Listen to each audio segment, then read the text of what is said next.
Uz uzlūdojam manējo un pēc tam tad viss ir normāli.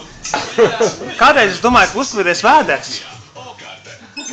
Tas ir normāli. Bet tad es pamēģināju aktīvi 2 nedēļu programmu, un tad es sapratu, ka tas ir normāli. Ja uzspūties vēders, tev jārījotās brīvi. Jo Reku Beksons 2 nedēļas lieto aktīvi. Vēders vairs nav uzspūties, un viņš jūtās vienkārši dabīgi. Un necīkās kolosāli. Es lietoju 4 nedēļas aktīvi. Bet uzspūties vēders, vai tas ir normāli? Tas nav normāli.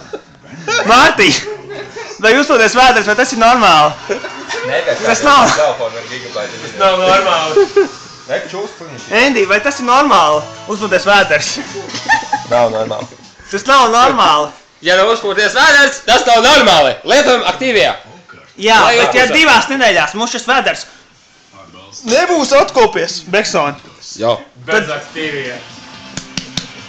tad jūs saņemsiet naudu atpakaļ no aktīvija. Vienalga kādā vai uzpūtušās vēderā vai jebkurā gadījumā.